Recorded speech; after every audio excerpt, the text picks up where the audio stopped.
이번 시간에는 유네스코와 문화공공외교에 대해서 알아보겠습니다. 유네스코? 왜 갑자기 유네스코가 문화공공외교랑 건데지?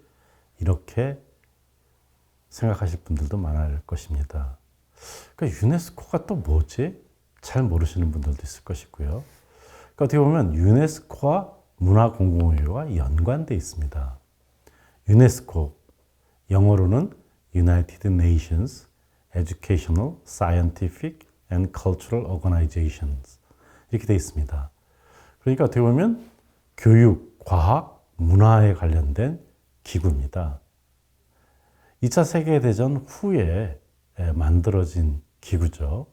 그래서 교육, 과학, 문화, 정보, 커뮤니케이션 이 분야에서 국제 협력을 촉진하고 세계 평화와 지속 가능한 발전을 위해서 노력하자 하는 측면에서 만들어진 기구라고 할 수가 있겠습니다. 그래서 유네스코는 현재 193개 회원국이 참여를 하고 있습니다. 전 세계 거의 모든 나라라고 할 수가 있겠죠. 회원국으로서. 그리고 11개의 준회원이 있습니다. 근데 어쨌든 교육, 과학, 문화 분야에서 어떤 국제 규범을 만든다고 할까요? 그리고 만들어진 지식이라든지 정보를 보급한다고 할까요? 그러면서 국제 협력을 도모하고 있습니다. 이거 굉장히 말이 어려운데 이렇게 생각하실 분들도 있을 겁니다. 그렇지만 중요한 것은 뭐냐면 국제적 측면에서의 국제 규범 이것을 만드는 데 큰 역할을 하고 있다는 거죠.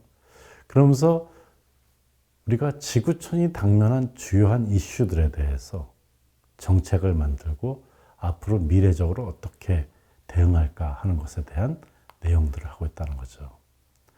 한국 역시 유네스코에 1954년부터 활동을 강화하기 시작했습니다. 그래서 지금은 다양한 운영기구에 참여해서 적극적으로 유네스코 활동에 참여하고 있습니다. 그런데 지금 유네스코가 어떠한 기구이다. 국제기구로서. 그런데 문화공공외교는 또 어떻게 연관될까? 그리고 또 왜 한국에서 문화공공외교를 얘기하면서 유네스코를 얘기할까? 궁금하지 않습니까? 만약에 한국 분들이시라면 문화유산 등재 활동 얘기를 들으면 조금 이해가 갈 겁니다. 세계유산 들어보셨나요? 인류 무형문화유산 들어보셨나요? 기록유산 이러한 것이 유네스코의 문화유산으로 등재된다 하는 기사들을 보셨을 겁니다. 그렇기 때문에 문화공공외교에 있어서 유네스코의 역할이라는 것은 이러한 문화유산의 등재에 있어서 한국의 문화공공외교에서 중요하다 하는 점입니다. 또 마찬가지로 보존에 있어서 생물권 보존지역, 세계지질공원 이런 것 같은 이 보존 기능에 있어서도 유네스코가 중요합니다. 미래적 측면에서 창의라고 할까요? 새로운 것을 만들어내는 것이죠. 창의 도시 네트워크 이런 사업에 있어서도 유네스코가 역할을 하고 있기 때문에 결국은 문화유산 등재 활동과 보존과 창의에 있어서의 문화공공의 역할이 유네스코와 연관된다는 점입니다. 그럼 세계유산이라는 게 뭔가 하는 점입니다. 1972년에 유네스코는 세계문화 및 자연유산의 보호에 관한 협약, 세계문화 및 자연유산의 보호에 관한 협약이라는 것을 만들어서 세계유산 목록에 등재된 유산이라는 것을 제도화했습니다. 이건 뭘까요? 한 특정한 나라가 아니라 인류의 보편적이고 뛰어난 가치, 그것을 지닌 유산들을 세계유산으로 만들어서 우리가 인류 전체가 그것을 보존하자 하는 것이죠.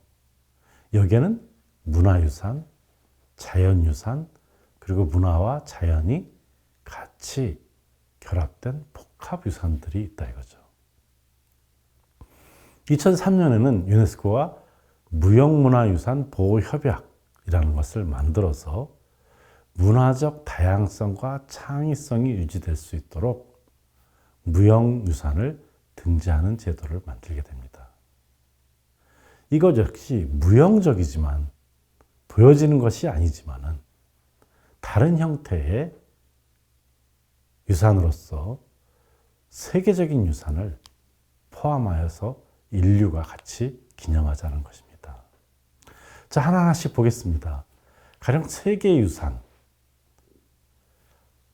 한 나라의 국가 문화를 세계유산으로 만들어서 등재해서 기념하고 보존한다. 한국과 같은 경우에 있어서는 이 세계유산에 등재된 것이 14건이 있습니다. 여러분 이것을 보시면은 이래서 문화공동회계랑 연관되는구나 하고 느끼실 겁니다. 1995년에 석굴암과 불국사가 세계유산이 됐습니다. 해인사의 불경판이죠. 장경판전이 역시 세계유산이 됐고, 종묘, 조선시대 때의 왕실의 신의를 모신 그런 묘죠. 이 종묘 역시 종묘 제례학과 함께 세계유산으로 됐습니다. 창덕궁, 궁전이죠. 수원에 있는 화성, 경주 역사지구, 또 고창, 화순, 강화 이런 데에 선사시대의 고인돌이 많습니다. 이 유적들은 인류가 같이 보존해야 될 세계유산으로 등재된 것입니다. 마찬가지로 제주도의 화산섬과 용암동굴, 다양한 조선 왕릉들, 우리가 서울에도 선릉 하는 것처럼 다양한 왕릉들이 있습니다. 또 경주 부근의 양동마을, 안동 부근의 하회마을, 광주의 남한산성 이러한 것들이 세계유산으로 등재됐고, 최근에는 백제 역사유적지구도 경주 신라와 함께 새롭게 세계유산으로, 또 한국의 사찰들, 다양한 사찰들이 있지 않습니까? 산에 이런 산사가 세계유산에 등재가 됐습니다. 마찬가지로 서원이라고 하는 유교의 교육기관도 역시 세계유산이 됐다는 것입니다. 두 번째로 인류 무형문화유산을 한번 보도록 하겠습니다. 그래서 20건이 지금 등재가 되어 있습니다.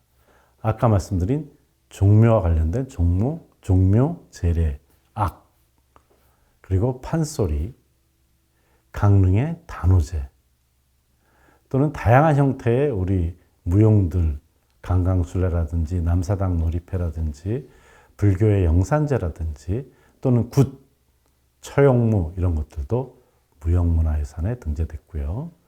또 매사냥, 그리고 대목장, 목수죠.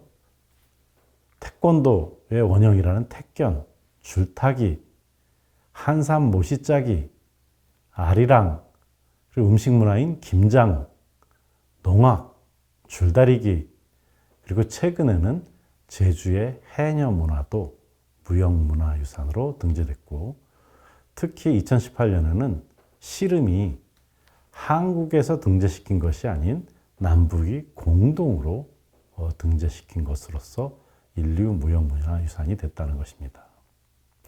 기록유산을 살펴보겠습니다. 기록유산은 한글과 관련된 훈민정음, 또 조선왕조실록, 대단한 기록이죠. 왕의 일상이 모두 다 나와 있지 않습니까? 또 직지심체요절, 인쇄문화에 있어서 최초라고 하는 것이죠. 또 한국의 왕실과 관련되는 의궤, 의식을 다룬 것, 승정원 일기, 해인사의 대장경판, 또는 의료와 관련된 동의보감, 또 일기, 일성록이라든지 난중일기, 옛날 것뿐만 아니라 최근에 5.18 광주 민주화운동 기록물도 기록유산에 등재가 됐고, 한국이 가지고 있는 새마을운동 기록물, 또는 한국전쟁으로 흩어진 이산가족들이 만난 감동의 특별 생방송 이산가족을 찾습니다도 기록유산에 들어갔습니다. 네, 이렇게 기록 문화유산뿐만 아니라 다양한 만질 수 있는 또는 무형의 유산들이 등재된 것과 함께 또한 생물권 보존지역, 세계지질공원 같은 것도 등재가 됐습니다. 결국은 자연과 관광에 대한 것이라고 할 수 있겠죠. 이것을 보면 여러분들이 문화공간이랑 관련돼서 관광객들이 많아질 수 있겠구나 그런 생각도 할 수가 있죠. 설악산, 한라산, 다도해, 광릉의 숲, 고창, 순천 이런 곳들이 들어갔습니다. 순천의 습지라든지 한옥마을 있지 않습니까? 또는 강원도의 생태평화 DMZ과 관련된 것이죠. 연천 임진강, 제주도 그리고 경북 청도가 이 생물권 보존지역, 세계지질공원, 자연관광과 관련된 내용들이 되겠습니다. 미래적으로 본다면 창의도시 네트워크라고 하는 것도 지금 중시되고 있습니다. 이것은 서울이 2010년에 디자인 창의도시 네트워크로, 이천에 도자기 같은 것을 많이 하지 않습니까? 공예와 관련되는 것. 전주가 음식으로 유명하지 않습니까? 또 광주 같은 경우에 미디어 아트로, 영화제를 개최하는 부산은 영화로, 음악제를 하는 통영은 음악으로, 부천 같은 경우에 있어서는 문학으로, 원주 역시 문학으로, 대구는 음악으로, 진주는 공예와 민속예술 같은 것으로 했다는 것이죠. 그러니까 우리가 문화공공외교를 유네스코와 관련돼서 한다고 하는데, 외교부에도 유네스코과가 있고 여기서 이러한 외교를 통해서 한국의 문화를 좀 더 알릴 수 있는 것을 유네스코라고 하는 매개를 통해서 하고 있다는 것입니다. 한국에는 물론 유네스코 한국위원회도 있고요. 파리에는 주 유네스코 대한민국 대표부가 대사관의 기능을 가진 대표부가 있습니다. 또 마찬가지로 교육에 좀 더 중점을 둔 유네스코 아태 교육원이 있다는 것이죠. 이것을 통해서 문화뿐만 아니라 교육에 있어서도 다양한 한국의 활동들이 있다는 것입니다. 특히 국제 문화 간 화합을 위한 그러한 프로그램들을 유네스코가 추진함으로써 한국이 인류 보편적인 그러한 문화적인 것에 참여하여서 유네스코의 정신을 가지고 한국의 국가적 위상을 높이는 문화 공공외교를 추진한다 하는 점입니다. 어떻게 보면 우리가 한국과 유네스코 이 부분에 있어서 문화 공공외교가 가진 역할, 그것은 미래적인 역할이라고도 할 수가 있겠습니다.